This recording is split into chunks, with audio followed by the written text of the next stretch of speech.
कौन सी किसमें तो दोबारा बंद हो जाएगा चेयर का कौन सी चेयर कहाँ बोलना है यहाँ पे ये सब लोग नहीं ना इतनी आवाज़ आएगी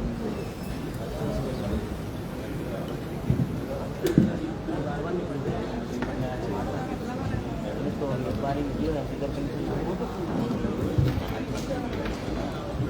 नगर पालिका निगम भोपाल की परिषद की 14वीं साधारण सम्मेलन में उपस्थित माननीय महापौर जी, माननीय महापौर परिषद के सभी सदस्यगण, माननीय नेता प्रतिपक्ष एवं पक्ष विपक्ष के सभी सम्मानीय पार्षद भाइयों बहनों तथा सम्मानीय सांसद विधायकों के उपस्थित प्रतिनिधि गणों का मैं सदन में स्वागत करता हूँ, अभिनंदन करता हूँ।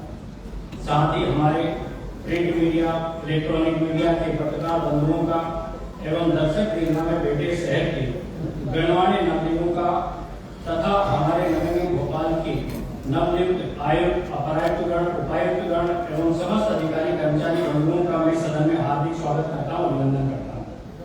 हाल ही में 12 सितंबर 2025 को भारत के 15वें उपराष्ट्रपति के रूप में निर्वाचित हुए माननीय सीपी राधाकृष्णन जी को भोपाल नगर निगम परिषद की ओर से हार्दिक बधाई दी जाती है, शुभकामनाएं। भारत एवं पाकिस्तान के बीच हुए एशिया कप 2025 मुकाबले में भारतीय टीम ने पाकिस्तान को हराकर जीत हासिल कर नोवा एशिया कप 2025 खिताब अपने नाम किया है, जिस पर परिषद की ओर से शुभकामनाएं प्रेषित हैं।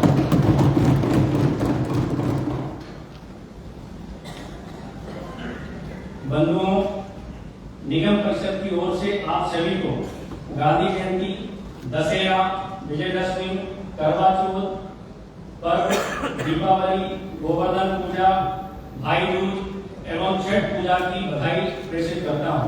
साथ ही आगामी त्योहारों में आने वाले सभी त्योहारों की भी आपको सभी को अग्रिम शुभकामनाएं प्रेषित की जाती है। आज हमारे नगर निगम परिषद के पार्षद बहन ज्योति मिश्रा जी और विकास पटेल जी का भी जन्मदिन है। ये सदन उनको जन्मदिन की बधाई। बंधुओं, परिषद के साधारण सम्मेलन में आप सभी का स्वागत करते हुए मुझे इस बात की खुशी है कि लगातार सम्मेलन में आपका सकारात्मक सहयोग संचालन के लिए मुझे रहा है और उम्मीद करता हूं इसी प्रकार से परिषद के सफल संचालन में आगे भी आप सभी का सहयोग जारी रहेगा।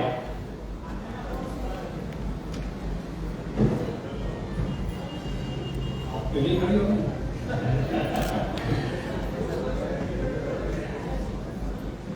निगम साधारण सम्मेलन दिनांक 24/7/25 के कार्यगत एवं कार्रवाई की पुष्टि की जाती है।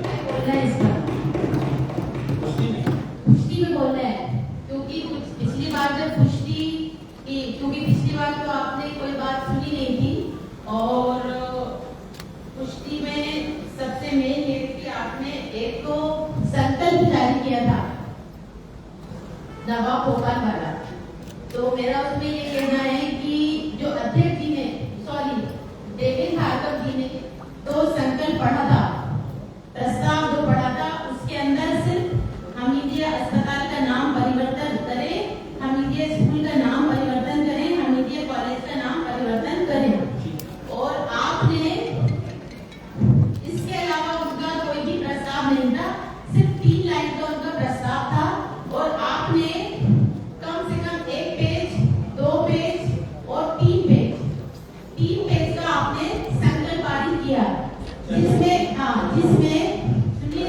प्रस्ताव पर चर्चा होगी और चर्चा के दौरान नहीं, मैं पढ़ के बता रही हूँ ना आपको, मैं आपकी बात सुनूंगी ना। निकल के आए 24/7/2000 के एजेंडा के विषय क्रमांक 6 के अनुसार अन्य विषय स्पीकर महोदय की अनुमति से के अंतर्गत पार्षद वार्ड क्रमांक 12 श्री डेविड भार्गव जी द्वारा ऐतिहासिक तथ्यों के साथ प्रस्ताव रखा गया कि 15 अगस्त 1947 को भारत आजाद। तो ये वर्ड्स लिखे ही नहीं है, तो मेरा ये कहना है जो वर्ड्स प्रस्ताव में लिखे नहीं है, प्रस्ताव की चर्चा में आए ना, नहीं कहाँ है, तो यहाँ तो चर्चा की कोई, यहाँ तो कोई रिकॉर्डिंग भी नहीं है। पूरा 1 घंटे का भाषण चला। नहीं, कोई 1 घंटे का भाषण नहीं चला था, रिकॉर्डिंग नहीं चली थी, ना ऐसा कोई रिकॉर्ड है। नहीं, आपका इसमें क्या कहना है? मेरा इसमें ये कहना है कि इसको आप, क्योंकि हमारे नगर निगम 1 के अंदर लिखा हुआ है कि जो एजेंडा है, एजेंडा के अंदर जो प्रस्ताव होगा उसके अतिरिक्त कोई भी प्रस्ताव नहीं पढ़ा जाएगा, और जो प्रस्ताव में बातें हैं उसको ना तो घटाया जा सकता और ना ही बढ़ाया जा सकता। अपने मन से कोई भी बात ना तो कोई लिख सकता ना पढ़ कंटेंट सकता। सब्जेक्टिव रहना चाहिए, विषयांतर नहीं होना चाहिए। नहीं, साफ-साफ लिखा है, साफ-साफ लिखा है। ऐतिहासिक तथ्य। क्योंकि जितना क्रोधोगे ना, वो मैं अब उन चीजों को दोबारा कहना नहीं चाहता हूँ। आप उस विषय को जितना क्रोधोगे, नवाब अब्दुल्ला की हिस्ट्री नेगेटिव लैंग्वेज। आप आसनी पर बैठे हुए, आपके लिए बीजेपी के पार्षद और कांग्रेस के पार्षद सब बराबर हैं। आप एक न्यायालय हैं, आप यहाँ पर संवैधानिक पद के ऊपर बैठे हुए हैं, आप अपने मन से ना घटा सकते कोई बात, ना बढ़ा सकते। ऐसा नहीं है कि उन्होंने कुछ भी पढ़ा नहीं, आप इसके कौन से तथ्य से, आप इसके किस तथ्य से आप अपना एक भी तथ्य जो इसके अंदर लिखा गया है वो ना कोई ऐतिहासिक तथ्य, ना परिषद के अंदर कोई डिबेट हुआ, ना परिषद के अंदर कोई डिबेट हुआ। उसमें इतिहास की चीजें अगर हम ऐतिहासिक कोई चीजें लिखते हैं तो उसका ऑथेंटिक यहाँ पर सनद चीजें लाकर पढ़ते ना, तो हम लोग उसके ऊपर डिबेट करते। अब जब यहाँ पर प्रस्ताव इस प्रकार का आया ही नहीं, एजेंडा में शामिल ही नहीं हुआ, देश के अंदर से रखा गया ना, उसमें लिखा गया आपकी अनुमति से रखा गया। आपने लिखा कि डेविड भार्गव जी ने, तो डेविड भार्गव जी ने तो 3 लाइनें लिखी है, तो आपने तो उसमें 4 पेज लिख दिए। तो ये तो संविधान का पूरा मखौल उड़ाना हुआ कि असंति का अपमान हुआ। अध्यक्ष जी, आप अपने मन से कैसे लिख सकते हैं? तो मेरा आपका उसमें ये कहना है कि आपने जो प्रस्ताव पास करे तो डेविड भार्गव जी ने पढ़ा है, वो आप पास कर सकते हैं, लेकिन आप अपने मन से कुछ भी नहीं बढ़ा सकते ना घटा सकते। तो आपने 3 पेज में जो प्रस्ताव है उसमें आप रद्द कीजिए, उसमें आप डेविड भार्गव को उसके बाद पुष्टि कीजिए। जेबन भार्गव को कुछ देना है। अध्यक्ष महोदय, मेरी 2 मिनट कुछ कहना एक चाहती हूँ। 1 मिनट की बात है अध्यक्ष एक महोदय। बार सुन तो लीजिए। अध्यक्ष महोदय, मेरी मेहनत हालांकि मैंने तो पढ़ा नहीं कि वो क्या लेके आई है और आपने क्या लिखा है, पर प्रस्ताव कोई भी आता है तो 2 लाइन का ही आता है, पर उसकी व्याख्या जब होती है वो 3 पेज की हो जाती है। जैसे मैंने चिट्ठी में लिख सकता है कि थोड़ा लिखा ज्यादा करना, ठीक इसी तरह का मेरा प्रस्ताव मैंने थोड़ा लिखा था। सरिस्तानी में नेता प्रतिपक्ष है तो कुछ तो उसको बात करेंगे ना, लोग बोलते हैं। बात नहीं कर रही हूँ, बात किया कि सुनिए, उसमें आपत्ति क्या है? इसमें आपत्ति ये है कि जो अभी तक एजेंडा में जो विषय वस्तु होती है परिशिष्ट क्यों लगाया जाता है, संक्षेपिका क्यों लगाई जाती है? संक्षेपिका लगाने का उद्देश्य यही होता है कि हम क्या कार्य करने जा रहे हैं, उसमें सारा संक्षेप में लिखा रहता है। जब आपके प्रस्ताव की कोई संक्षेपिका नहीं आई, आपने एक तो ये बहुत बड़ी गलती आपने एजेंडा में शामिल नहीं किया, आपकी सविता जी, आप तो वकील भी हैं, आप जानती हैं कि अध्यक्ष की अनुमति से प्रस्ताव रखे भी जाते हैं, चर्चा भी होती है और पारित भी होते हैं। ये आसंदी का उस समय विवेकाधिकार है कि उस पर क्या निर्णय करता है, उसके लिए वो आसंदी ना तो बंधनकारी है न किसी प्रकार के प्रतिबंधों से हमेशा आप सुनिए, अरे आप इतना बोलती है कि दूसरों की सुन लिया है।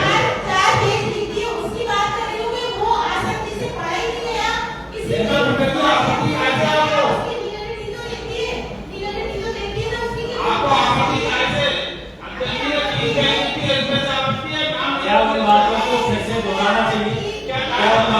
से दोहराना चाहिए? नवाब हमीदुल्लाह के कृत्यों को अगर फिर से दोहराना है तो फिर से भी दोहराया जा सकता है। देखिए, अगर आप डिसीजन पर हैं तो नवाब हमीदुल्लाह की ऐतिहासिक भूलों को अगर दोबारा सुनना चाहती है तो ये सदन में दोबारा भी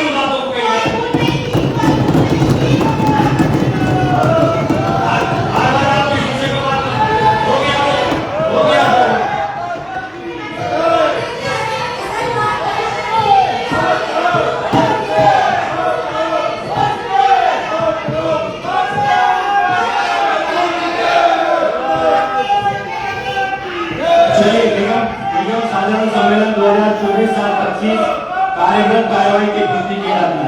इसके बाद सम्मानित पार्षदों द्वारा प्राप्त प्रश्नों पर चर्चा होगी। अंत में एजेंडा एवं कार्यबल पर चर्चा होगी।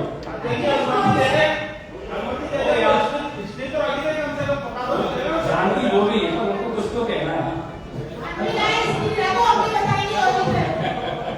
ठीक है, वो अपना धर्म निभा रही है। कार्य सूची में विषय क्रमांक 2। एक मेरी बात ये है कि अध्यक्ष महोदय इतना टाइम गुजर गया लेकिन ये अटेंडेंस रजिस्टर में मेरे नाम का करेक्शन अभी तक नहीं हुआ।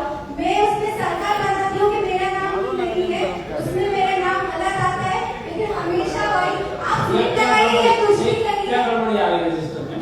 अटेंडेंस रजिस्टर हाँ, उसमें क्या दिक्कत आ रही है? नसीब नाम आता है, उसमें मेरा नाम है ही नहीं। मैं हमेशा बोलती हूँ कि इसमें करेक्शन करके लाइएगा और हमेशा वही रजिस्टर आप स्लिप लगवाइए कुछ भी करिए। आपने इलेक्शन के टाइम क्या नाम अंकित किया था? नसीम कपूर मेरा। आपका इलेक्शन सर्टिफिकेट किस नाम से? नसीम कपूर। देख लेना एक बार उसको क्रॉस चेक करवा। बहुत बढ़िया। अध्यक्ष जी, प्रश्नकाल शुरू होने से पहले एक मुद्दा है, कर्मचारियों के वो आपके नहीं आप देखिए जी एक घंटा अपने प्रश्नकाल के बीच में नहीं, वो संतुष्टि पे चर्चा हो रही है ना। अरे अध्यक्ष जी इसमें चर्चा अरे भाई आप सुनिए, कर्मचारियों के हित में मुद्दे बोला।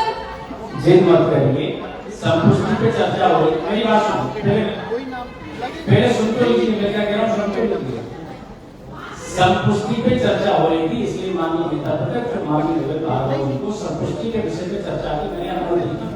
बाकी अगर आपको कोई महत्वपूर्ण विषय पे बात करनी है तो मैं दूंगा ना समय, तो उसके लिए उसका क्रम है। आप बीच में इंटरप्ट करके बात करोगे तो ये नहीं होगा ना। मैं दूंगा आपको टाइम।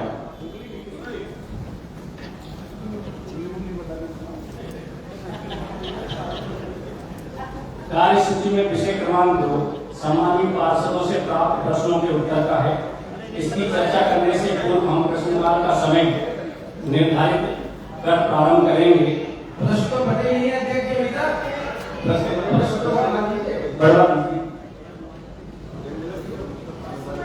निर्धारित करेंगे। हमारे सम्मानीय पार्षदों द्वारा कुल मिलाकर 7 प्रश्न पूछे गए। प्रश्न क्रमांक 1 185/25 जो कि श्रीमती सविता आसिफ जकी नेता प्रतिपक्ष पार्षद वार्ड क्रमांक 24 द्वारा पूछा गया। पूर्व में आयोजित साधारण सम्मेलन दिनांक 24/7/25 को प्रश्न क्रमांक 11 में प्रश्न क्रमांक 176/25 योगेंद्र सिंह चौहान जी द्वारा पूछा जा चुका है। उक्त प्रश्न जो कि नगर पालिका निगम कामकाज के संचालन की प्रक्रिया नियम 2005 की धारा 17(5)(6) के अंतर्गत आग्रह किया जाता है। आग्रह पश्चात कुल प्रश्न 6 रह जाते हैं, उन पर चर्चा की जाएगी और इनके उत्तर माननीय महापौर जी या महापौर परिषद के सदस्य दे सकेंगे। बताया ना मैंने आपको, भी बताया। गुड्डू चौहान जी द्वारा जीआईएस के संबंध में आपका प्रश्न था और गुड्डू चौहान जी ने ये जीआईएस का लगभग पूरा वही प्रश्न पूर्व में पूछा। गुड्डू चौहान जी का क्वेश्चन पढ़ रही हूँ और मेरा क्वेश्चन भी पढ़ रही हूँ। गुड्डू चौहान जी ने पूछा है निगम द्वारा जीआईएस में कुल कितनी राशि खर्च की गई तथा किस तारीख में टेंडर लगाए गए, किस तारीख में टेंडर लगाए गए, कितनी तारीख को वर्क ऑर्डर जारी किया गया। ये उनका ये था। और मेरा क्वेश्चन है जीआईएस फरवरी 2025 में कितनी राशि नगर निगम को प्राप्त हुई। जमीन और आसमान के ऊपर कितनी राशि प्राप्त हुई। सौंदर्यीकरण के मार्गों में फाउंटेन, सड़क, चौराहे, रोड आदि में किन किन स्थानों पर क्या क्या कार्य किया गया। बहुत अलग ही उन्होंने पूछा ही नहीं। एवं किन ठेका कंपनियों ने सौंदर्यीकरण का कार्य किया गया, उनका नाम, टेंडर राशि एवं वर्क ऑर्डर पटल पर बुलाया जाए। भोपाल शहर में कितने फाउंटेन लगाए गए थे, संख्या बताई जाए एवं कितने हॉकर्स गावत की मोटर डाली गई एवं क्या क्या आइटमों की खरीदी की गई थी, वर्क ऑर्डर से जानकारी। तो मैं आपके माध्यम से कहना चाहती हूँ महापौर जी ने ये प्रश्न आग्रह करने का तो आप देखिए, आप है ना असेंबली पर बैठे हैं तो आप भी तो कुछ फैसला लेंगे कि मैंने आपको अभी अपना क्वेश्चन मैंने भी आपका प्रश्न और गुड्डू चौहान जी के प्रश्न में समानताएं पाई है, इसलिए मेरा भी निर्णय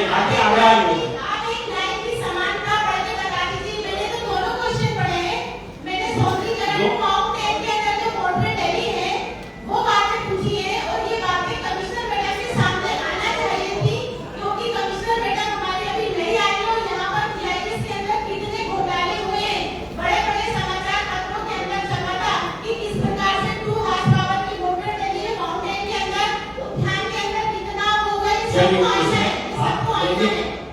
आग्रह का कारण क्या है मैंने आपको बता दिया और है। आग्रह में उन्होंने ये भी दिखाया कि अध्यक्ष जी ने आसन जी से दिशा निर्देश दिए थे, कोई दिशा निर्देश नहीं दिए थे, क्योंकि अध्यक्ष जी गुड्डू चौहान जी का क्वेश्चन 176/25 जो कि 11 नंबर पर था, 11 नंबर की यहाँ पर पटल के ऊपर आए नहीं थे, ना आपके सामने पढ़ा गया था और ना ही आपने कोई इसके ऊपर व्यवस्था दी थी। तो मैं आपसे मेरा क्वेश्चन यहाँ पर से क्यों हटाया गया? क्या कोई नगर निगम ने हित में बात नहीं करना चाहता? क्या हमारी MIC नगर निगम ने हित में बात नहीं करना चाहती? आप नहीं चाहते? महापौर जी या संबंधित MIC मेंबर आग्रह का कारण एक बार आपकी तरफ से भी इनको बता दीजिए। माननीय अध्यक्ष महोदय और महोदय सभी मीडिया के बंधुओं, नेता प्रतिपक्ष जी ने प्रश्न पूछा। इसके पहले गोविंद सिंह गुड्डू चौहान ने प्रश्न पूछा। अभी ये दोनों प्रश्न तो मैं लेकर आई हूँ। एक बात बताइए, गुड्डू चौहान ने पूछा GIS में जो काम हुए हैं उनके बॉर्डर टेंडर और ये, और सविस्ता जी ने उनका डिटेल पूछा है। प्रश्न तो एक ही है ना, और जो फाउंटेन लगा है उसका ही तो वर्क ऑर्डर हुआ होगा, उसका ही टेंडर खुला होगा। सौंदर्यीकरण में जो काम हुआ है उसका ही वर्क ऑर्डर हुआ, उसी का टेंडर खुला है। तो बात तो पहले हुई ना अध्यक्ष जी। गुड्डू चौहान ने जो प्रश्न पूछा उन्होंने डिटेल पूछा, गुड्डू चौहान जी ने उन्होंने डिटेल मान लिया कि प्रश्न का उत्तर और क्या है, गुड्डू चौहान जी प्रश्न ने का उत्तर तो वही है। गुड्डू चौहान जी का उत्तर भी मैंने पढ़ा, उत्तर को लिखकर अपने हाथों से दे दिया और उसके अंदर कोई सत्यापित सील नहीं है। दूसरा, उसके अंदर उद्यान वाला कुछ भी बढ़ने नहीं है, सिर्फ 20/1/2025 और जनवरी महापौर जी 2025 ने भी आग्रह के कारण को स्पष्ट कर दिया है और मुझे लगता है कि अब आपको संतुष्ट हो जाना चाहिए। अब आपको इस पे संतुष्ट हो जाना चाहिए।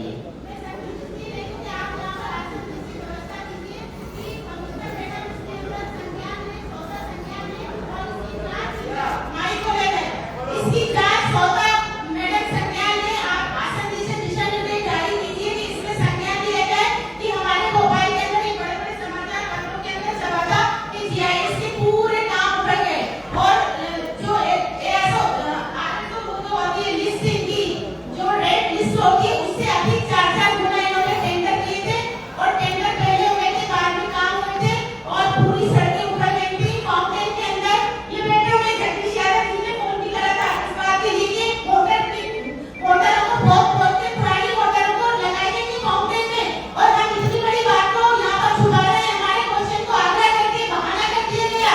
कितने सारे MIC इस बात के लिए राजी थे अंदर कि नहीं ये वाली बात चर्चा होना चाहिए और आना चाहिए और इसको जानबूझकर छुपाया गया चलिए, कि यहाँ पर सारी सच्चाई आती। वही है दिशा। राजधानी भोपाल में ग्लोबल इन्वेस्टर समिट का वैश्विक स्तर का आयोजन हुआ। सुन ली नहीं, क्यों नहीं सुनेंगे? आपको ऐसा नहीं होता ना कि आप अपनी अपनी बात को बाकी सुन लेंगे, ऐसा नहीं होता। वैश्विक स्तर के आयोजन में सभी एजेंसियों ने अपनी बेहतर भूमिका निभाई। भोपाल नगर निगम ने भी कम से कम समय के अंदर बेहतर से बेहतर काम करके शहर को सजाने का काम किया है। तो निश्चित रूप से बाहर से आने वाले मेहमानों की नजर में भोपाल की अच्छी छवि बन के गई है। अब विरोध के लिए हर चीज का विरोध करें ये उचित नहीं।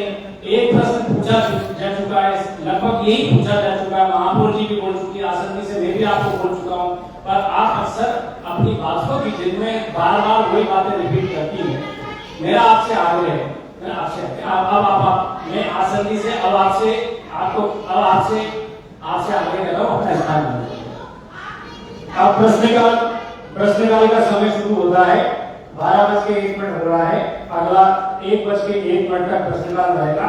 प्रश्न क्रमांक 1 युगन सिंह चौहान जी।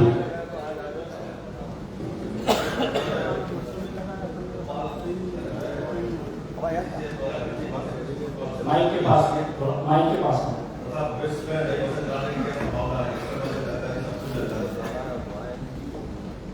मनोज राठौर जी।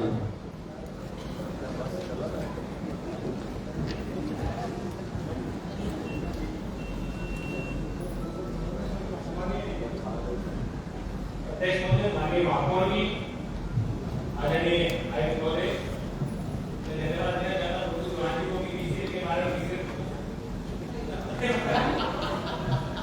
आप भी अपनी बात इस बारे में बहुत प्रमुखता से करते आए हैं सर। भोपाल शहर की पीसीएल द्वारा कितनी बसें किस रूट पर संचालित की जा रही तथा भविष्य में नई बसें चलाने की क्या संभावना है? भोपाल शहर में पीसीएल द्वारा वर्तमान में औसतन 60 बसों का संचालन किया जा रहा है। केंद्र शासन की किए दिवस योजना के अंतर्गत भोपाल शहर को 2 नग इलेक्ट्रिक बसें आवंटित की गई है। इसके अंतर्गत बसों के संचालन के संबंध में आवश्यक चार्टिंग अनुसंधान विकास का विकसित किए जाने की कार्रवाई प्रचलन में।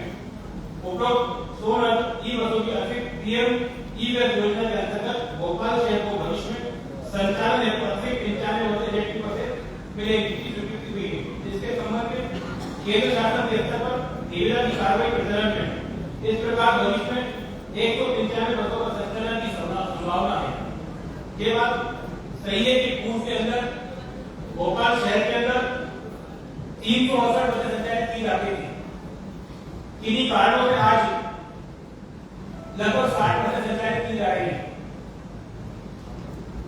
आने वाले समय में 195 इलेक्ट्रिक बसें आने वाली, जिससे हम भोपाल शहर को सौगात देंगे। ये भी बात सही है कि पहले भोपाल शहर के अंदर भोपाल 368 बसें चलती थी तो भोपाल शहर की जनता लगभग 1 से 1.25 लाख की जनता सफर करती थी। आज 10 से 15,000 यात्री उसमें सफर कर रहे हो, एक स्थान से दूसरे स्थान तक जा रहे हैं। कहीं ना कहीं ऑपरेटर के माध्यम से पीसीएल में सही कार्रवाई नहीं करने के कारण एक हमारी 150 बसें जो चलती थी मां स्टेट द्वारा उनको बंद कर दिया गया। उन्हें कोर्ट में केस आया, वो चल रहा है। और अभी श्री दुर्गम्मा की 40 बसें जो है 2 मार्क SR5 एवं TR4 पर 40 नंबर संचालित हो रही है। एमपी मोटर्स की 40 बसों में से 30 बसें संचालित हो रही है। 2 मार्क SR2 SR4 40 नंबर से संचालित हुई थी। वर्तमान में बस ऑपरेटर द्वारा आरटीओ की बकाया राशि मेंटेनेंस के कारण संपूर्ण संचालित नहीं हो पा रही है। मां यूनिट की 150 बसें माह सितंबर 24 से उक्त बसों का संपूर्ण रूप से संचालन बंद अवस्था में। पूर्व में टिकट रेवेन्यू कलेक्शन एजेंसी द्वारा कार्यक्रम किए जाने के कारण तथा बस ऑपरेटर द्वारा बसें उपलब्ध न कराए जाने के कारण बसों का संचालन अस्थायी रूप से नहीं हो पाया है। बस ऑपरेटर द्वारा असंचालित अवधि की राशि की मांग की जा रही है, इसे पीसीएल द्वारा मान्य नहीं किया गया है। साथ ही बस ऑपरेटर द्वारा माननीय उच्च न्यायालय प्रकरण भी दायर किए गए जो वर्तमान में 4 दिन है। इंक्रीमेंट सीएनजी बसों की सब्सिडी राशि 2 करोड़ 26 लाख की मांग की जा रही है, जो कि पीसीएल द्वारा जून 2022 को भुगतान की जा रही थी। 25 किलोमीटर सीमा से अधिक संचालन होने वाले बसों आरटीओ कार्य द्वारा इंटरसिटी बसों को मांग से कर के अंतर की राशि पेनाल्टी सहित अधिरोपित किए जाने से बस ऑपरेटर की राशि 1 करोड़ 45 लाख के अतिरिक्त भार करना पड़ रहा है। वर्तमान में आरटीओ को लगभग 55 लाख रुपए टैक्स उठाया है। इस कारण जो हमारी बसें बंद हुई उसकी पूर्ति की जा रही है। पूर्व के अंदर इस बात को कहने में कहीं कोई संदेह नहीं मुझे कि पूर्व के अंदर कहीं ना कहीं बहुत सारी चीजों के कारण हमारी बसें नहीं चल पाई, जिसका समावेश करके बसों को संचालित किया जा सकता था। लेकिन उसके बाद भी अपने अड़िया रवैये के कारण ये बसें भोपाल में संचालित नहीं हो पाई। मैं उम्मीद करता हूँ आने वाले समय में नजरुल आयुक्त महोदय द्वारा भोपाल के अंदर जल्दी बसें संचालित की जाएंगी ताकि हम भोपाल के अंदर वो सेवा करके और जनवरी से फरवरी माह के अंदर हमारी 195 के अंदर भोपाल शहर के अंदर आने वाली 2 रोडों पर दौड़ेगी। माननीय अध्यक्ष महोदय, माननीय व्यवस्था तो दिल्ली स्थिति है आज यहाँ 368 बसें चलती, क्या काम होते हैं? इतना बड़ा परफॉर्म चलने आ गया है। जब भी कोई डेवलपमेंट भोपाल में आएगा, जब भी कोई फैक्ट्री चलेगी भोपाल में, तो उसका मालिक पूछता है मेरा कर्मचारी कितने देर में माल फैक्ट्री पहुंचा है। यहाँ की भोपाल की व्यवस्था है, प्रदेश की राजधानी भोपाल है, व्यवस्था 60 बसें है, बड़ा संधि मार्ग बहुत देरी स्थिति है। कितने सालों से लगातार जो है बात आ रहा है, लेकिन आज की जो है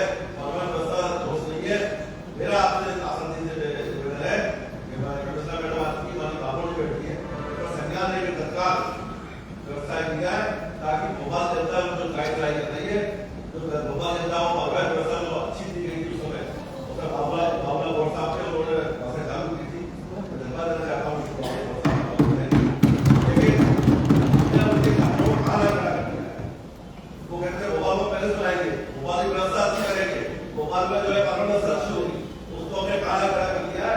ये आप जिस तरह से है मेरा निवेदन है कि सरकार ये व्यवस्था की जाए ताकि वहाँ कानून सब हो सके। आप आसानी से भाई पहले तो आप हम सबके सहयोग से पहले अभी थोड़ी बना देंगे, आते हैं वो तो बना देंगे, आप लोग बना देंगे, आए वो बना देंगे। इसलिए सबका सहयोग नहीं होगा। हम दिशा के अंदर काम कर रहे हैं भाई, आपका अपना भोपाल पेरिस से कम है क्या? पेरिस का बनाना अपना भोपाल बहुत खूबसूरत है।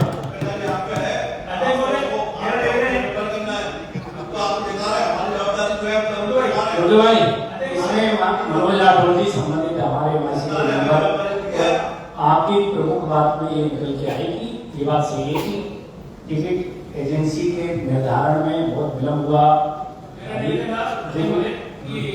अपनी बात को विस्तार से रखा, लेकिन मैं चाहता हूँ कि इसमें आपके माध्यम से आएगा तो इस थोड़ा तब तक बस सकते हैं क्या पता नहीं इसलिए एक मिनट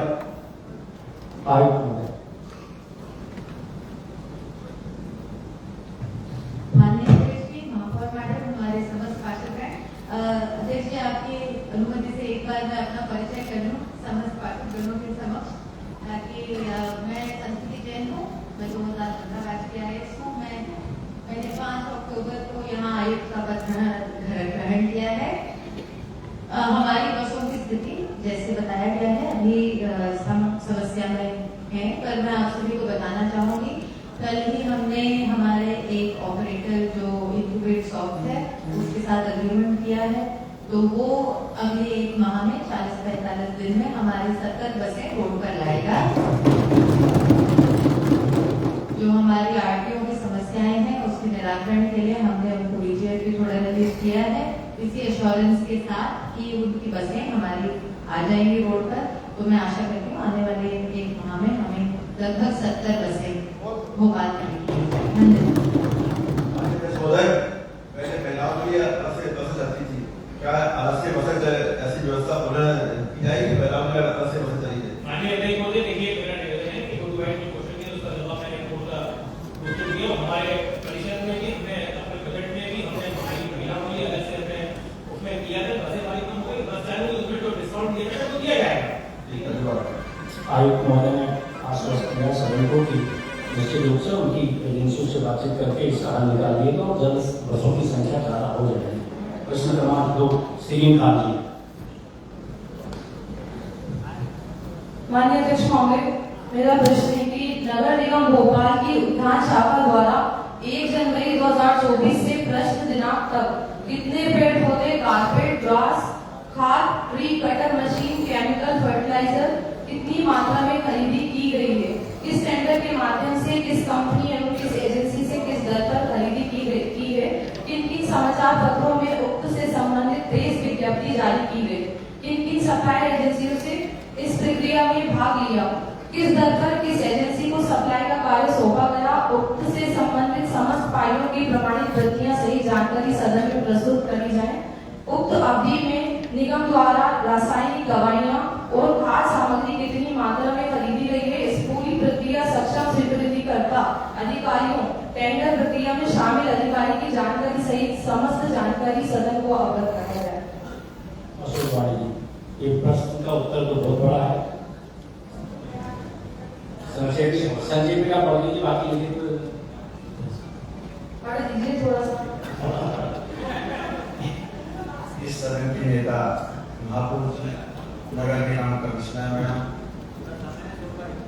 नेता प्रतिपक्ष जी, इस सदन में बैठे हुए मेरे पार्षद साथीगण, एडीसी महोदय, हमारे मीडिया के बंधु और दिलगांव में बैठे हुए हमारे मित्र, परिशिष्ट पर जारी की गई विज्ञप्ति परिशिष्ट ब पर कार्यादेश एवं वन विभाग के वृक्षारोपण हेतु क्रय किए गए पौधों की जानकारी संलग्न है।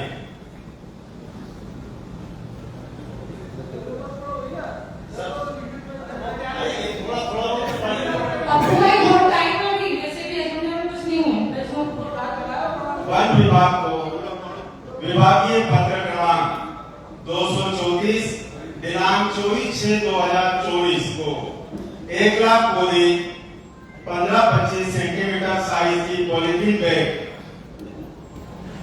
14 रुपए प्रति पौधे की दर से पौधों का ऑर्डर दिया गया। वह राशि 14 लाख रुपए जमा की गई। पूर्ण पौधे प्राप्त हो गए। वन विभाग को विभागीय पत्र क्रमांक 23 दिनांक 30/5/25 को 1,50,000 पौधे 15 बाई 25 सेंटीमीटर साइज की पौधे से मेरे पास इसकी पूरी जानकारी है। जिस तरह से हमारे पार्षद साथी ने अभी शुरुआती की थी, जानकारी जो दी थी, उसमें जो उन्होंने पौधों की बताई है, जिस रेट में उन्होंने खरीदी की गई, उससे डबल रेट में हमने इसको परचेज किया है। इसकी पूरी जानकारी है। मैं आपको मैं आपको पढ़ के थोड़ा सा कुछ पौधों की जानकारी देता हूँ।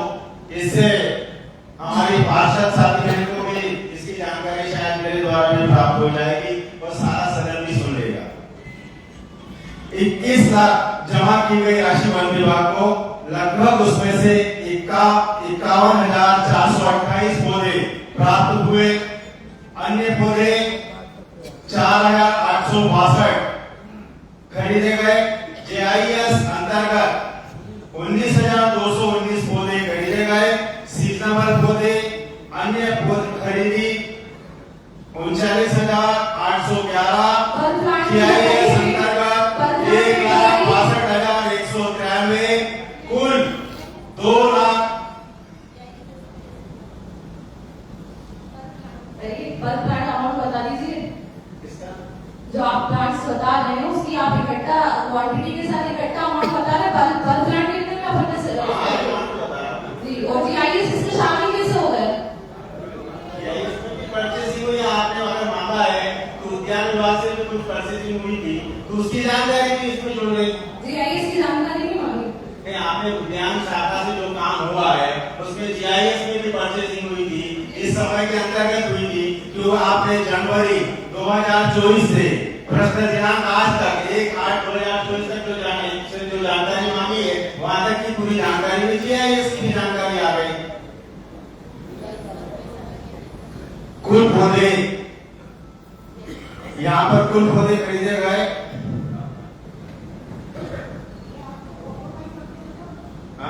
ठीक है।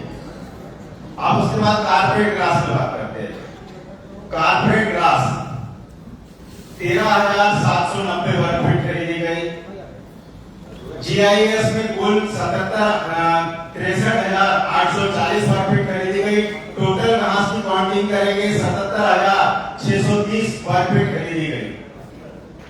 खाद हमने 100 क्यूबिक मीटर 160 के लिए टोटल मिला के 38,517 क्यूबिक मीटर खरीदी गई। बोन मिल हमने 300 केजी खरीदी। नीम खली 200 केजी खरीदी। सरसों खली 300 केजी खरीदी। डीएपी 400 केजी खरीदी। Potash 400 KG. Urea 1500 KG. अध्यक्ष जी, प्राइस भी तो बताइए, अमाउंट तो बताइए। 300 केजी खरीदी, 400 केजी खरीदी, रेट तो बताइए। किस रेट पर? सारे प्राइस आपके पास मिल जाएंगे। अभी सारे प्राइस सदन के सामने लगेंगे, सदन के सामने ना इस रेट पे खरीदी, क्योंकि मेरे पास तो उसकी पूरी जानकारी है। पूरी मैं लेके आई हूँ। आपके पास जानकारी है तो प्रश्न पूछा क्यों? अभी तो इसीलिए तो पूछा है कि आप क्या बता रहे हो और हमें मिला क्या है, उसी को तो मैच करना है। तो आपको ये नहीं मैच करना था। आपको तो आपस में ले रहा हूँ। अशोक पानी इधर करके आपस में गलत जवाब नहीं, पूरा सही जवाब दूंगा। आप उसमें रेट में लगा tree cutter machine steel FS 250 brush cutter 2 quantity में खरीदे गए 2 लाख। पेट्रोल चेन 1 लाख खरीदी गई। रसायन खरीदी की जानकारी नोवान 3 litre, karate 4 litre, chloro 5 3 litre, अध्यक्ष जी, रेट बताइए, क्वांटिटी बताइए। दो चीज खरीदी गई, 3 चीज खरीदी गई, नहीं तो घुमा रहे हो बात को। आप रेट्स बताइए ना कि कितने रेट्स में लिए हैं।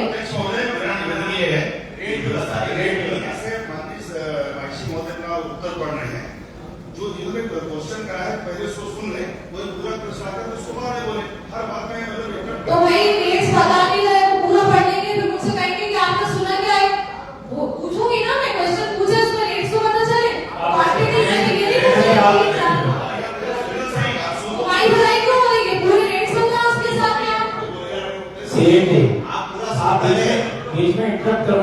उत्तर पूरा कैसे मिलेगा? आप सुन लो। आपने कहा आपको पूरी फाइलें, आपको 24 फाइलों का पूरा बस्ता लाके रख दिया है, बस्ता पड़ा हुआ, आपको जो फाइल देखना हो फाइल देख भी सकती है, आपको पूरी जानकारी में दे रहा हूँ, आपको पढ़ के वो भी दे रहा हूँ, आपको रेट चाहिए रेट की जानकारी भी आपको दे रहा हूँ। फिर सुनो तो सही, अगर आपको जानकारी में कोई कमी लगे तो फिर उसके बाद आप बोलिए। कभी बता रहे हो कि आप रेट्स नहीं बोल रहे, तो आप भी नहीं बता रहे। चलिए अशोक भाई जी, आप लिखित में पूछा जाए, ये बहुत बड़ा उत्तर है, अगर इसको आपको लिखित में पूछा दिया जाए।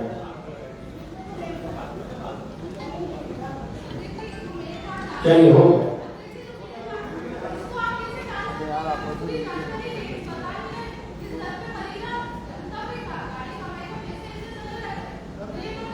नहीं, आप अपने प्रश्न एक मिनट अशोक भाई, आपने जो प्रश्न पूछा उसका उत्तर संबंधित एमआईसी मेंबर द्वारा दिया गया।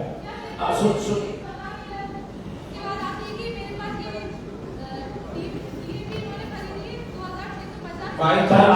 आप मेरी बात सुन लीजिए। अगर आपको दिए गए उत्तर में कोई पूरक प्रश्न पूछना है तो आप पहले उत्तर सुन लेना और उसके बाद आप पूरक प्रश्न पूछ लेना। बीच में हर सेकंड आप इंटरप्ट करोगी तो ना आप उत्तर समझ में आएगा, ना आपकी मंशा समझ में आएगी कि आप इसमें जानना क्या चाहते हैं।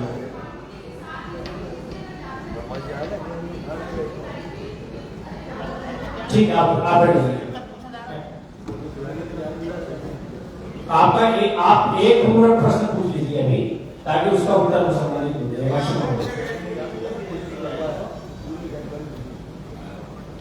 अब जब तक इनको कहाँ पर काम हुआ है, कौन कॉन्ट्रैक्टर था, किस आधार पे काम हुआ है, किसकी अनुमति से काम हुआ है, इसकी जानकारी जब तक मिले। जोन क्रमांक 7 एवं 8 के विभिन्न उद्यानों में सौंदर्यीकरण हेतु शोभायमान पौधे क्रय करने का कार्य निविदा में कोटेशन के आधार पर किया गया। कंपनी एजेंसी का नाम नीरज कंस्ट्रक्शन, 88,090 रुपए अपर आयुक्त की अनुमति स्वीकृति से। जोन क्रमांक 8 वार्ड क्रमांक 27 में पौधारोपण के लिए शोभायान पौधे क्रय करने का कार्य कोटेशन पर नीरज कंस्ट्रक्शन 90,180 रुपए राशि अपर आयुक्त की स्वीकृति से। जोन क्रमांक 8 के विभिन्न उद्यानों एवं तकनीकी स्थल हेतु पौधे क्रय करने का कार्य कोटेशन से भगवती इंटरप्राइजेस 95,500 अपर आयुक्त की अनुमति से। जोन क्रमांक 8 वार्ड क्रमांक 27 के विभिन्न उद्यानों हेतु कारपेट ग्रास प्रदाय करने का कार्य कोटेशन से 85,000 अपर आयुक्त की अनुमति से भगवती इंटरप्राइजेस एजेंसी। जोन क्रमांक 8 वार्ड क्रमांक 40 4 इमली स्थित F5/13 उद्यान एवं F6/43 उद्यान में कारपेट ग्रास प्रदाय करने का कार्य भगवती इंटरप्राइजेस कोटेशन के आधार पर अपर आयुक्त की अनुमति से 58,750 रुपए की राशि। जोन क्रमांक 8 वार्ड क्रमांक 40 के विभिन्न उद्यानों के पौधे एवं कारपेट ग्रास प्रदाय करने का कार्य कोटेशन पर भगवती इंटरप्राइजेस 97,900 राशि अपर आयुक्त की अनुमति से। उद्यान शाखा जोन क्रमांक 14 अंतर्गत पौधारोपण हेतु पौधे क्रय करने का कार्य कोटेशन के आधार पर भगवती इंटरप्राइजेस 98,500 अपर आयुक्त की अनुमति से।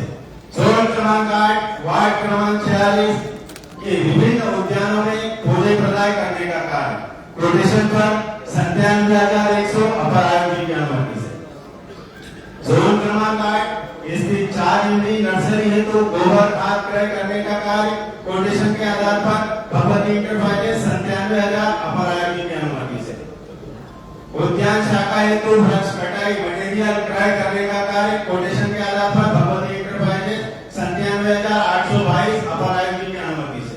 रोशनपुरा चौराहे से राजा भोज स्टेचू तक VIP रोड सेंटर बस हेतु शीत ऋतु के सीजनेबल पौधे क्रय करने का कार्य कोटेशन पर 96,720 भगवती इंटरप्राइजेस अपर आयोजित के अनुमति।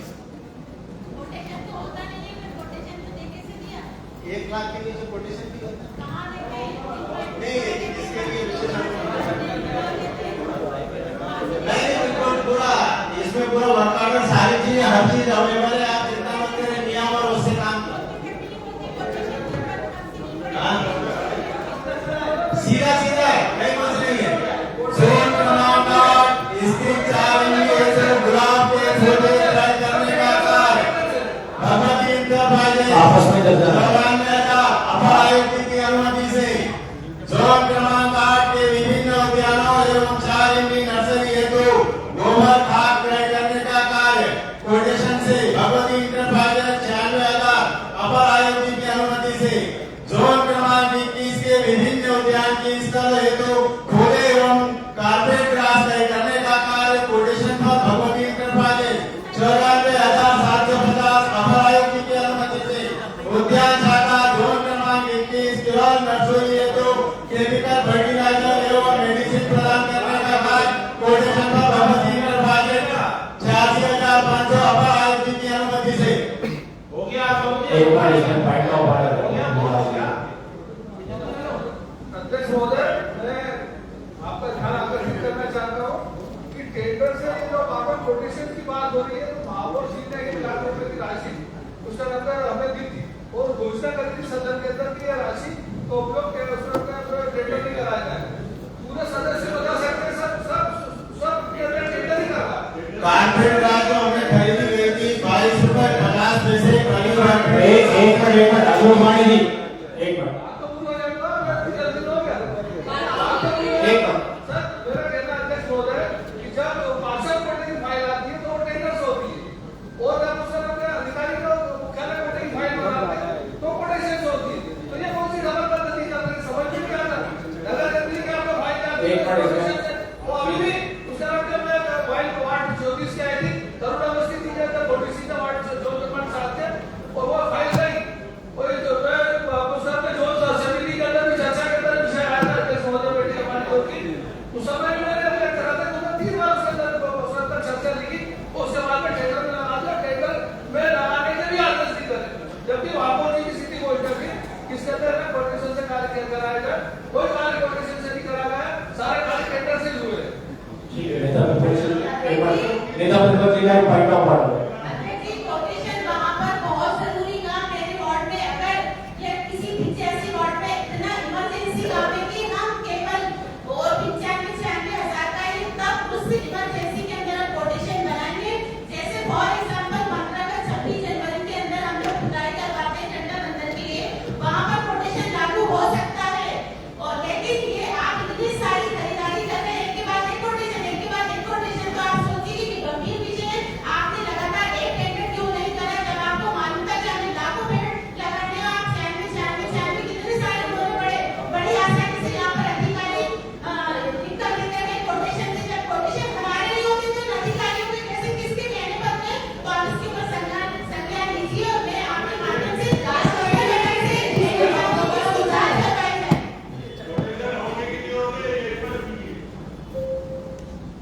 एमआईसी नंबर अध्यक्ष महोदय, इसको स्पष्ट किया जाए कि कोटेशन और टेंडर दोनों संबंधित विभाग का एमआईसी नंबर बताएगा। सीधी क्या भेज देंगे अध्यक्ष क्या प्रतिनिधि खड़े हो रही है। अध्यक्ष जी, मेरे को क्वेश्चन है, आप पूरी जानकारी देंगे, आपने मतलब मेरे आंसर सुन पूरे समय थोड़ी खड़े हो गए, आपको आंसर सुनना है, बैठ लेंगे। 1 लाख तक कोटेशन चल रहे हैं और हो रहे हैं।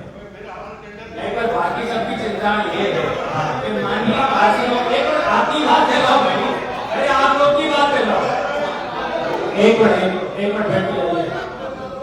सभी माननीय पार्षदों का कहना यह है कि जब उनको छोटे छोटे काम अपने वार्ड में कभी गड्ढा भरना होता है, कोई इमरजेंसी वर्क होता है, उस समय अगर कोटेशन की बात आती तो उस समय क्यों मना कर दिया जाता। उनकी सबकी चिंता इस बात से। दीवारों के समय, बुनाई के समय कहीं भी कुछ करवाना हो, हीरा डलवाना हो, रोड का काम करवाना हो, रोड के गड्ढे भरवाना हो, तो उसके लिए भी टेंडर लगाया जाता है। और टेंडर डबल पद्धति का महापौर की घोषणा के बाद ये लोग टेंडर की फाइल महापौर जी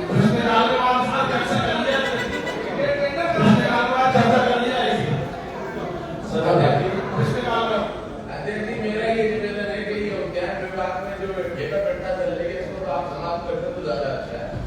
एक ठेके के जरिए हमारे नगर निगम के खुद इतने सारे कर्मचारी हैं कि वो वहाँ पर उद्यान में काम कर सकते हैं, लेकिन ये ठेका प्रथा के नाम पे चौकीदार रखना, कर्मचारियों को रखना, ये एक अलग विषय है। इसमें ये भी शामिल है कि मतलब ठेके में ही उन आदमी को रखा जाता है। इसके अलावा अगर ठेके पे काम उस पे कोटेशन पे काम किया तो ये वो बता दें माननीय एमआईसी मेंबर कि कितने रुपए का था, वो कितना खर्च हुआ कोटेशन ताकि टोटल इतना खर्चा हुआ ताकि बात क्लियर सामने आए। अभी ये छोटे छोटे काम कितने किए गए ठेकेदार के द्वारा, कितने कोटेशन मतलब ये काम किए गए, ये क्लियर होना चाहिए आज इस परिषद के माध्यम से।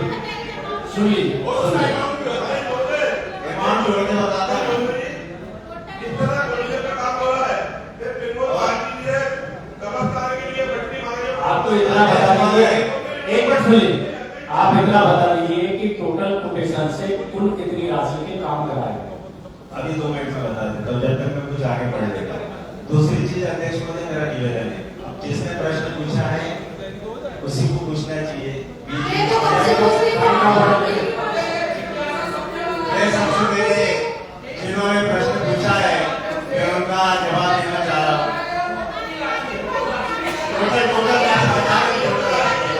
सुनिए भाई, ऐसे एक साथ सारे लोग मत बोलिए। अमाउंट बताइए।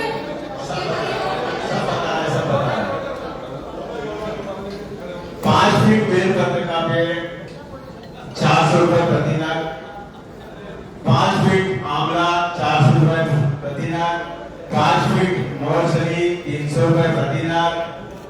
ये सब तो ठीक है, वो जो पूछ है आप तो उसका कैलकुलेशन लगा ले, जोड़ दे यार। इन्होंने टोटल अमाउंट थोड़ी पूछा था, इन्होंने हर चीज का अलग अलग अमाउंट पूछा था, तो मैं वो बता रहा हूँ। अब इनको टोटल अमाउंट चाहिए तो जोड़कर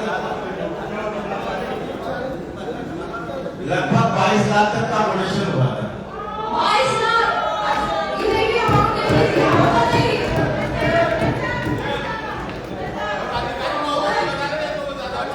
तो ठीक है, मैं जोड़ा इसीलिए कह रहा हूँ, जोड़ा के बता देंगे तो एक से बता दूंगा।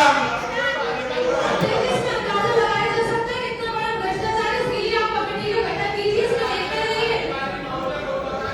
अध्यक्ष महोदय, कई बार स्थितियां परिस्थिति रहती है, कभी कोई भोपाल मध्य प्रदेश की राजधानी है, 4 एरिया से लेके सारे वीआईपी रोड सभी चीजें अपने इसमें आती है। अगर कोई आता है तो सबसे पहले सारी व्यवस्थाएं नगर निगम को करनी पड़ती है।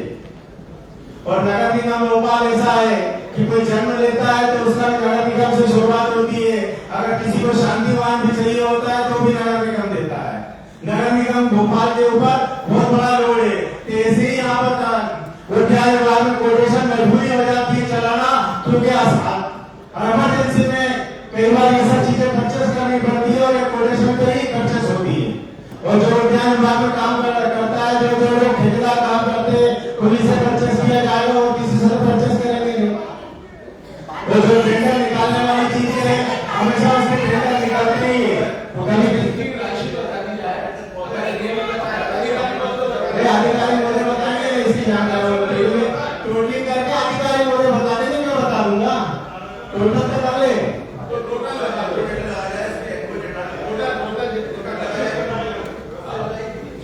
क्या इसमें कोई वार्षिक स्वीकृत दर पर भी खरीदारी की गई है? ऐसा करके मतलब यहाँ पे जैसा बता तो आप ये आरसी में हुए ना, कोटेशन भी किए, कोटेशन ऐसा कोई नियम नहीं है, मैं संकल्प पारित हुआ कि आप कोटेशन 22 लाख का कर सकते हैं। मैं तो आपकी पार्षद थी, 22 लाख के नहीं किए गए हैं। इन सबको टोटल करने के बाद जो अमाउंट आता है वो अमाउंट मैंने आपको बताया है। 22 लाख की इकट्ठा परचेसिंग नहीं की गई है। अध्यक्ष जी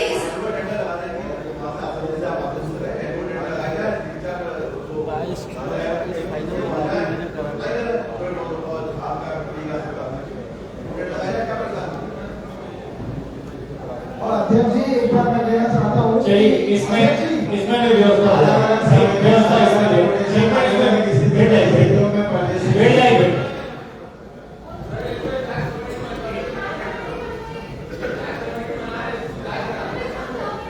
आयोग को इस बात के लिए निर्देशित किया जाता है कि इसमें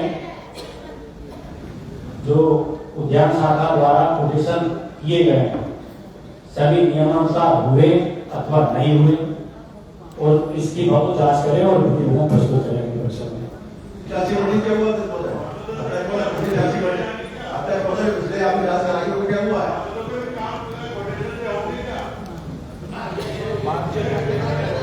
महापौर जी इसमें कुछ कहेंगे? इनका कहना है कि पार्षद महापौर जी आगे में अपनी बात में कहेंगे। ठीक कमेटी की रिपोर्ट आई पटल में या परिषद कार्यालय में उसका परीक्षण करेगा।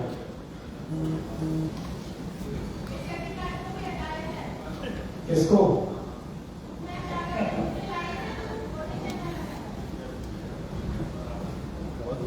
प्रश्न क्रमांक 3 नसीम गफूर जी।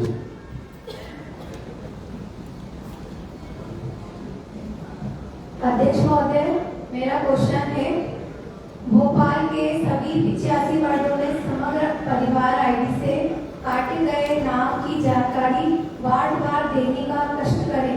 समग्र में नाम काटने के आदेश किस अधिकारी द्वारा दिए गए हैं? जिन व्यक्तियों के नाम समग्र से काटे गए हैं उन्हें नाम काटने जाने की तिथि से नाम जोड़े जाने की तिथि तक लाडली बहना की राशि एवं वृद्ध विकलांगता और विधवा पेंशन दी जाएगी या नहीं, इसकी स्पष्ट जानकारी देने का कष्ट है।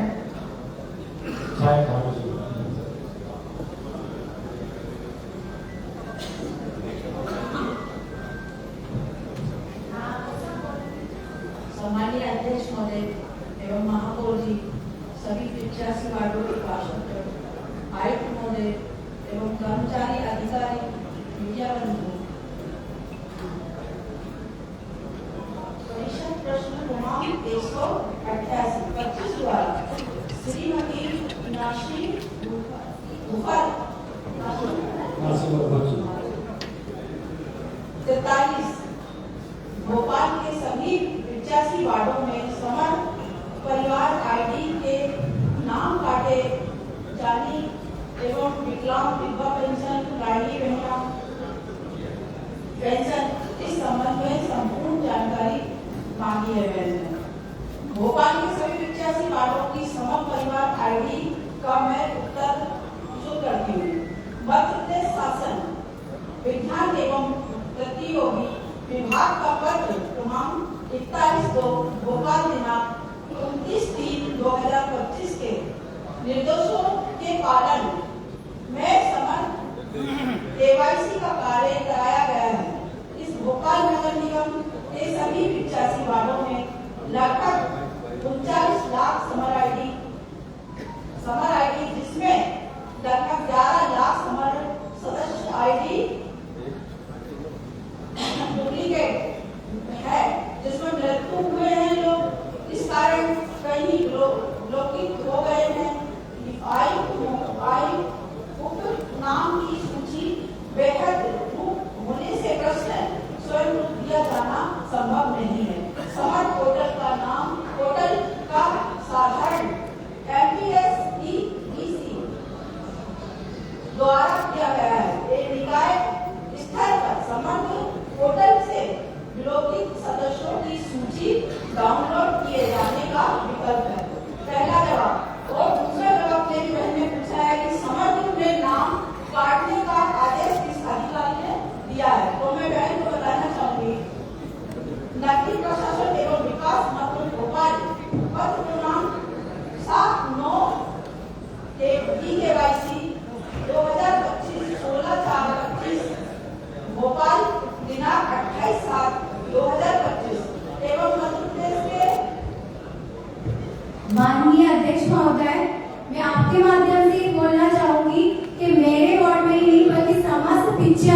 उत्तर सुन लीजिए, पहले उत्तर सुन लीजिए आप। मेरी बहन को चिंता है तो मुझे भी चिंता है। मैंने उनको बताया केवाईसी ना होने के कारण अगर ये ऐसा आदेश डाले होंगे तो नोट जल्दी से किसी का एड्रेस चेंज है। अध्यक्ष महोदय, पूरा जवाब तो मेरा सुन ले। हाँ सुनाइए उसका भी मैंने आपको जवाब दूँ। सीधे सीधे चर्चा करें जी। देश 6/2025 पत्र क्रमांक 3234 दिनांक 8/7/2025 निर्देशों के परिपालन कार्रवाई की गई। वह संबंधित पत्रों की प्राप्ति संबंध में आपको सारी जानकारी मिल जाएगी। ठीक है, आप मुझे लिखित में दे दीजिएगा, लेकिन अध्यक्ष मुझे 2 मिनट दीजिए, मैं अपनी बात कंप्लीट करना चाहती हूँ। और तीसरा, आपने लाडली बहना वाला पूछा है तो मैं आपको बताना चाहूंगी कि लाडली बहने का जो जवाब पूछा है आपने वो महिला बाल विकास द्वारा पूछिए आप। माननीय अध्यक्ष महोदय, मैं ये कहना चाहती हूँ कि ये कौन सा नियम अपनाया जा रहा है जिसमें डोर टू डोर जाकर सूचना नहीं दी गई, जनप्रतिनिधियों को इससे अवगत नहीं कराया गया, बस केवाईसी के नाम पर नाम काट दिए गए, उससे ना राशन मिल रहा है लोगों को। और मेरे वार्ड में ऐसे मामले पेश आए जिसमें एक बूढ़ी महिला कम से कम 6 महीने तक कंटिन्यू मेरे वार्ड के चक्कर लगाती रही और उसको उसी टेंशन में मेरे वार्ड के कार्यालय खराब हुई और उसका ध्यान हो गया। अध्यक्ष महोदय, ऐसे वृद्ध महिलाओं के साथ कैसे अत्याचार किया जा रहा है, मैं पूछना चाहती हूँ। ऐसी लाडली बहना अगर अपने नाम में कोई करेक्शन करवा रही है तो उसको समग्र वो लाडली बहना से वंचित कर दिया जा रहा है। और ऐसे ही विधवा महिला, अगर विधवा महिला कोई भी समग्र आईडी में करेक्शन करवा रही है या कुछ भी करवा रही है तो उसका नाम काट दिया गया और उसको दोबारा आवेदन करने पर उसको उसके पति का आधार और पहचान मांगा जा रहा है। तो मैं पूछना चाहती हूँ आपके माध्यम से कि ये कौन सा नियम है कि अगर किसी के पति का 30-40 साल पहले देहांत हो गया तो वो अपने पति का आधार और पहचान पत्र कहाँ से लाएगी। तो मैं आपसे अनुरोध करती हूँ कि अगर राजेश जोशी जी का पॉइंट ऑफ आपने जो चिंता है वो चिंता से आपकी चिंता जाहिर है, जानकारी जो आपके पास है वो एक्चुअल में सही जानकारी है, पर हो क्यों रहा है वो आपको जानकारी नहीं है। वो किसी कारण से नहीं होगा। मैं उस चीज को फेस कर रहा हूँ और अभी मैंने उस चीज में सुधार भी किया है। किस कारण हो रहा है, क्या हो रहा है, जितने भी हमारे यहाँ हितग्राही हैं ये क्या कर रहे हैं, ये राशन कार्ड अपने वो भी कोऑपरेटिव पे जाते हैं तो ये केवाईसी माफी करा रहे हैं। मेरी बात सुन लीजिए आप, ये केवाईसी माफी करा रहे हैं और उसके बाद वहां पर कोई केवाईसी नहीं हो पा रही और यहाँ पे बारे में करा रहा है, उसके कारण से वो नाम कट रहा है।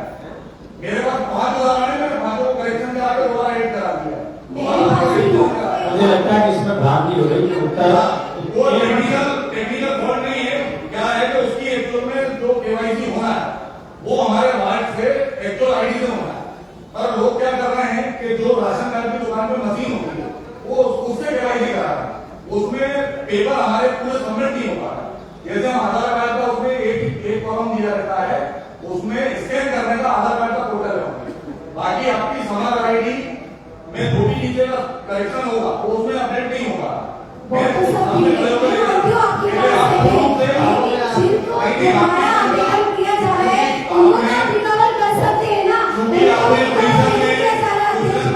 हो गया राजेश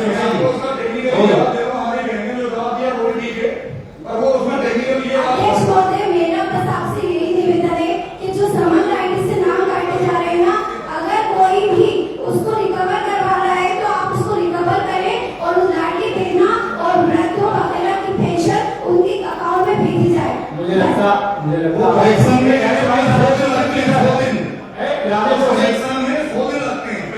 राजेश जी ऐसे सीधे चर्चा, मुझे लगता है आपने ठीक से उत्तर नहीं सुना। एमआईसी मेंबर द्वारा जो उत्तर दिया गया उसमें यही कहा गया कि केवाईसी के अभाव में कुछ प्रकरण होल्ड है। आप सुन लीजिए, माइक मैंने बंद करा था। केवाईसी के अभाव में कुछ प्रकरण होल्ड है, अगर उनकी भी केवाईसी हो जाएगी तो वो भी कंटिन्यू हो जाएगी। आपने सुना नहीं लगता? अध्यक्ष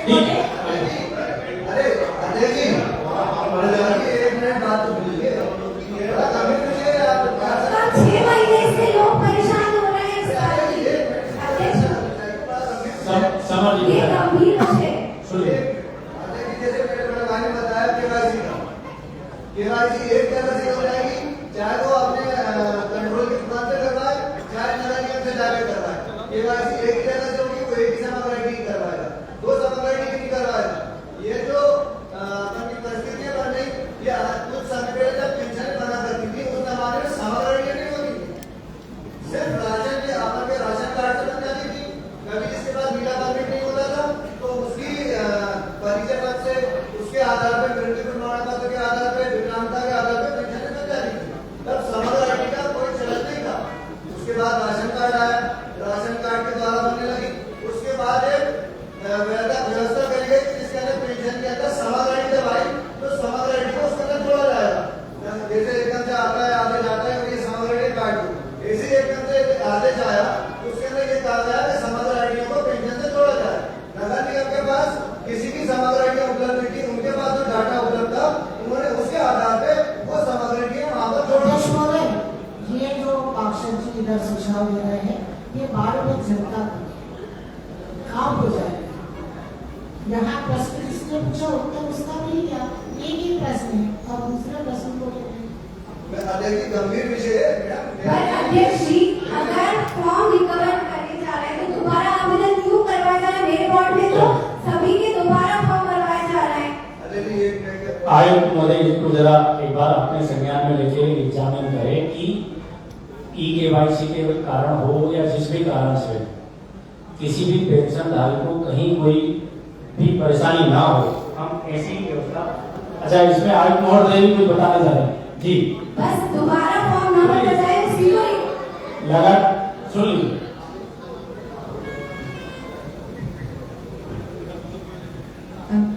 अध्यक्ष जी, क्योंकि समग्र व्यवस्था पूरे राज्य में चल रही है इसलिए मैं समस्त पार्षदगणों को बताना चाहूंगी कि आपने भी बताया 2 ई-केवाईसी अभी अभियान हमारे स्टेट में चल रहे थे।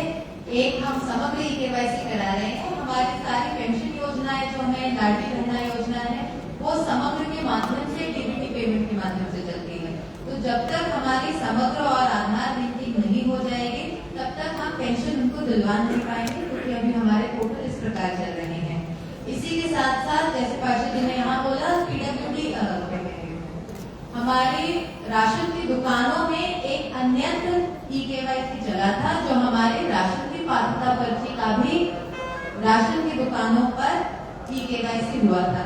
ये दोनों प्रक्रियाएं एक साथ चली हैं, परंतु हमारे भोपाल नगर निगम में आज के डेटा, मेरे पास कल परसों का डेटा है, अभी हमारे पास 28 लाख प्लस समग्र आइडिया इंडिविजुअल अभी भी चल रही हैं। 1 अप्रैल को हमारी 39 लाख समग्र आइडिया है और आप सभी मुझसे ज्यादा भोपाल समझते हैं और मुझे लगता नहीं हमारे जनसंख्या कभी भी 39 लाख थी और ना ही आज 28 लाख है।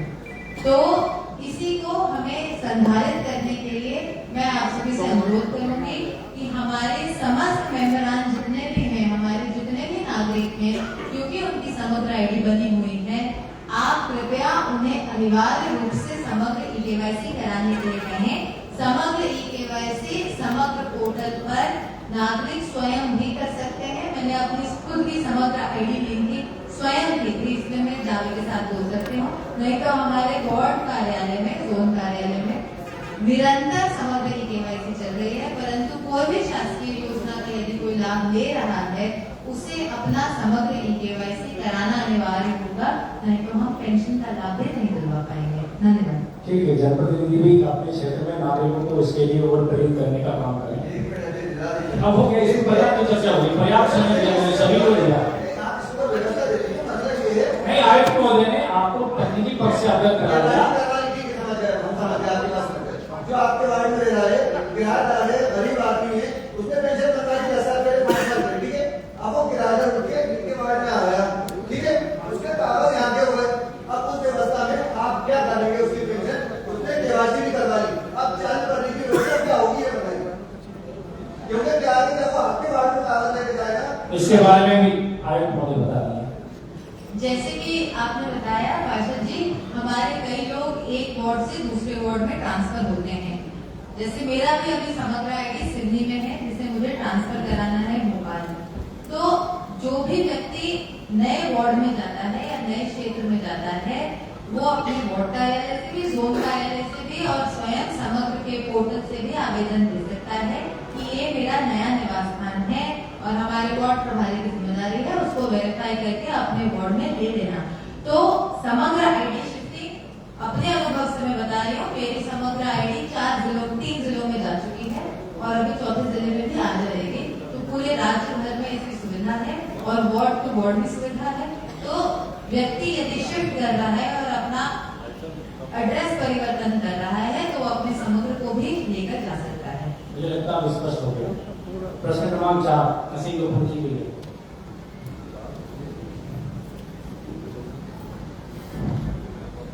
अध्यक्ष महोदय, मेरा क्वेश्चन है, वर्ष 2024-25 की पार्षद निधि की राशि 59,59,889 को आज दिनांक तक बुक क्यों नहीं किया गया है, इसकी स्पष्ट जानकारी देने का कष्ट करें। अशोक भानु।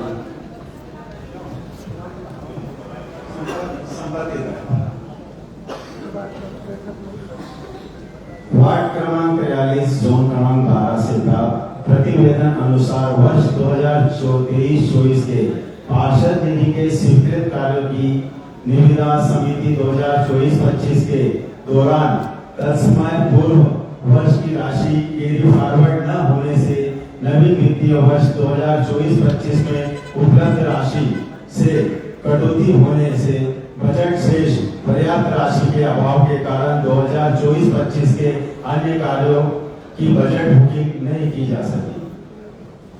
तो किस चीज का अभाव है? ये तो मेरा हक है, मेरी पार्षद निधि है, मुझे जनता का काम करवाना है। मुझे मेरे पिछले बजट की पूरी फाइलें रेडी थी, तब भी आज दिनांक तक मेरा बजट बुक क्यों नहीं किया गया? किस अधिकारी की जेब में मेरा पैसा गया?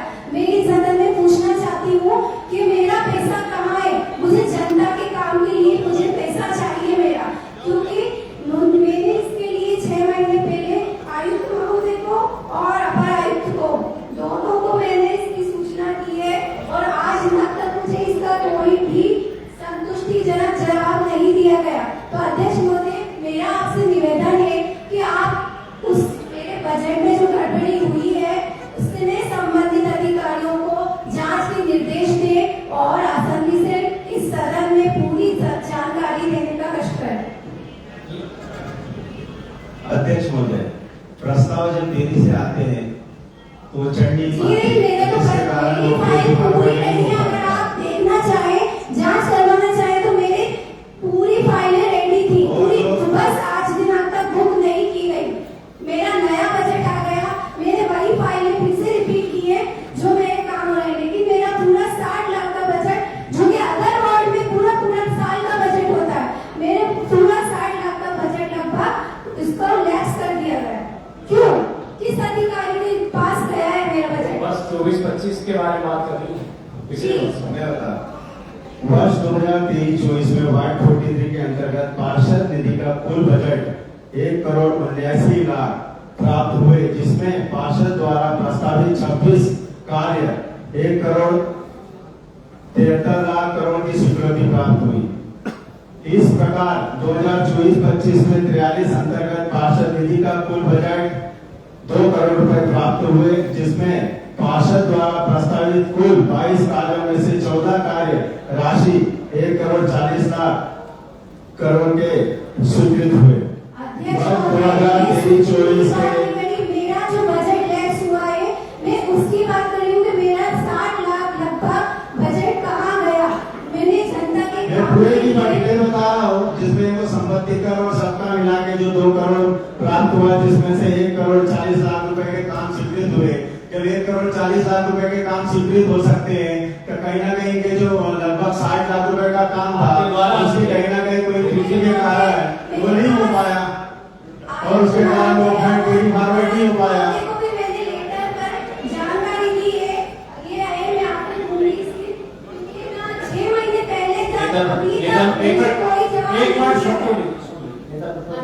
स्वीकृत होना बात अलग होती है, वर्क ऑर्डर जारी होना बात अलग होती है। ये बड़ा दुर्भाग्य की पार्षद निधि का पैसा लेप्स कर दिया और उसका वर्क ऑर्डर जारी नहीं किया। अगर वर्क ऑर्डर जारी हो जाता तो उनका नेक्स्ट ईयर में उनका काम हो जाता। तो ये कितनी गलत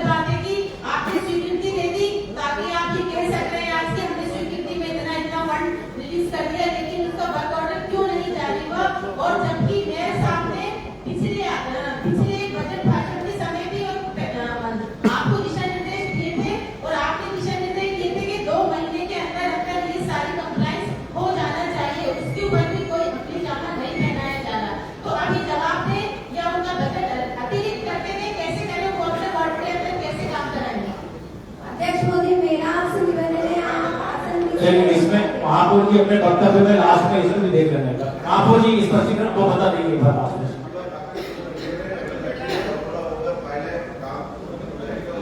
पिछली बार सदन में महापौर जी ने भी ये कहा था कि समय पर सारी राशि बुक हो जाए।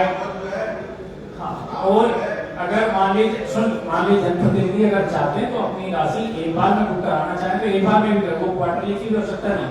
इस प्रकार की हाँ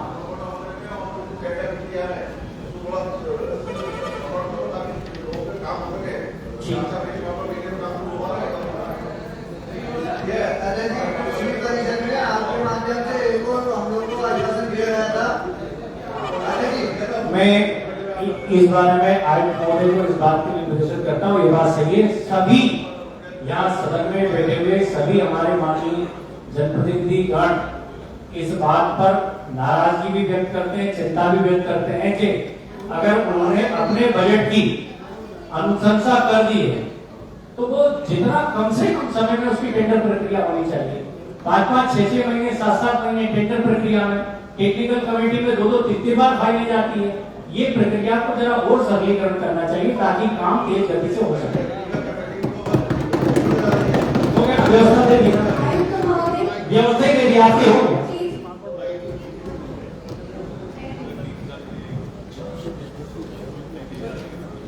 प्रश्न क्रमांक 5 श्रीमती ममता महापुष्कर ने।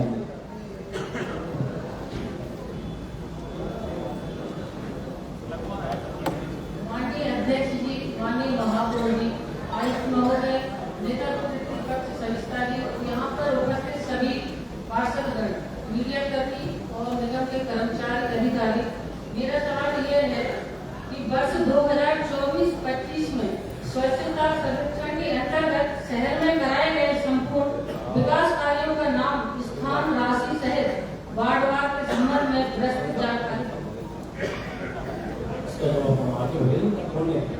आगे बढ़िए।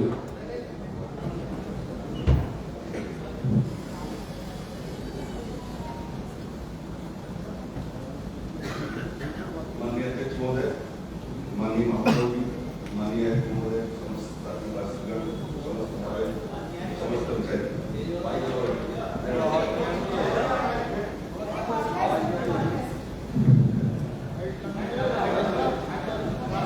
आप बोलिए, आइए आइए।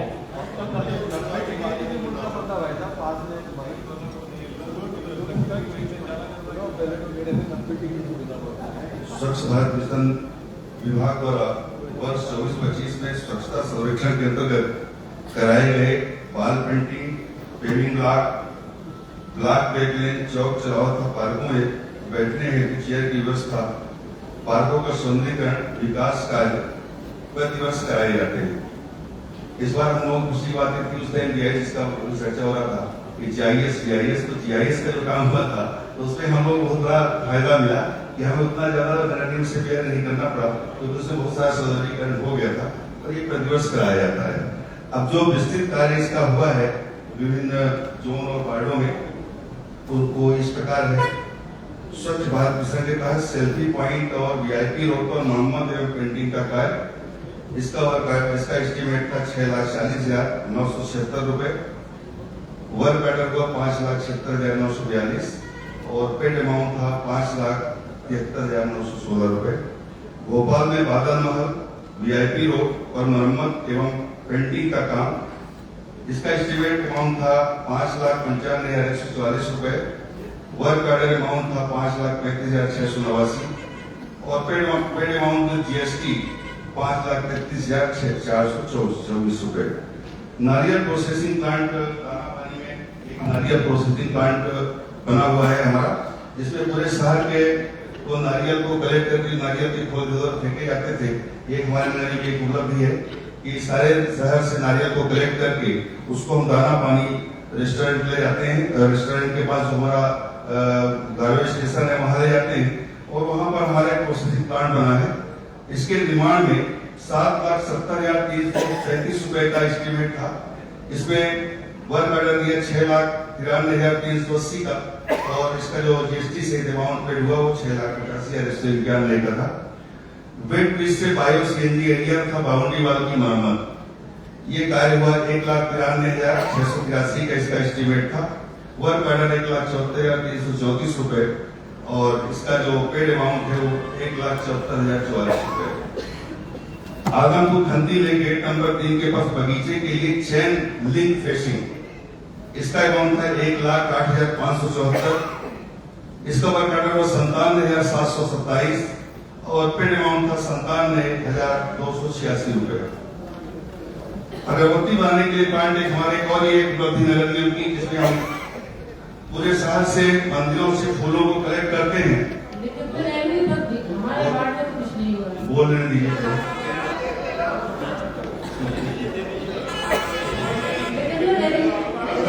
कुछ अच्छी चीजें बता रहा हूँ जो आपकी जानकारी नहीं होगा।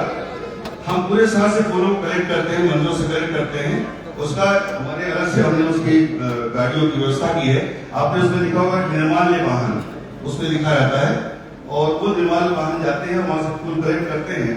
हमारी नगर निगम की उपलब्धि ये है कि हम फूल वहां कचरों के साथ ना फेंक कर, उसके लिए हम अगरबत्ती और गुलाल और रंग बनाने का कार्य हमारा चल रहा है। और ये भी दाना पानी ट्रांसफर स्टेशन पर इसका सेट का निर्माण कराया गया था और इसकी जो लागत थी 7,69,453 रुपए थी। इसका वर्क ऑर्डर था 6,52,854 और इसका जो पेड अमाउंट है 6,89,573 रुपए। इस तरह से विभिन्न काम हुए हैं, तो पूरा पढ़ेंगी। ठीक, आप बता दीजिएगा कि वार्ड में इसकी पेंशन है सूची में और काम नहीं हुआ तो उसकी जांच कर दें। हमारे वार्ड में एक भी काम नहीं हुआ है। माननीय अध्यक्ष, हमारे वार्ड में हमारे यहाँ पर कुछ काम नहीं हुआ है। अध्यक्ष जी, हमने भी अपने वार्ड में फाइलें रखवाई थी जहाँ उसमें भी कोई काम नहीं हुआ और हमें मना कर दिया जाता है कि इस बार बजट नहीं सैंक्शन। आयुक्त महोदय इस बात का परीक्षण करें कि सामान्य पार्षद गण एसडीएम द्वारा काम के बारे में हुए ही नहीं है, ऐसी वो बार बार शिकायतें इस सदन में कर रहे हैं। तो ये जरा क्षेत्रीय जनप्रतिनिधि से क्या वेरीफाई नहीं होना था कि काम हुए उनके क्षेत्र में अथवा नहीं हुए?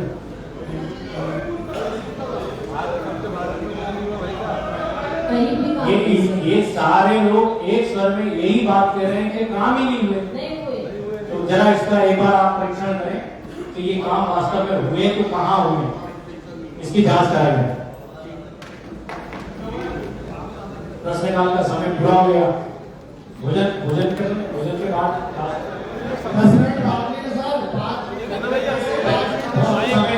मैं समय सीमा से बताऊं 1 घंटा 1:01 प्रश्नकाल का समय पूरा हो चुका है। आपके प्रश्न का उत्तर लिखित में आप तक पहुंचा दिया जाएगा। नियम जो है मैं नियम की बात करता हूँ। अब बाकियों ने समय डाले नहीं, पहले भोजन करिए।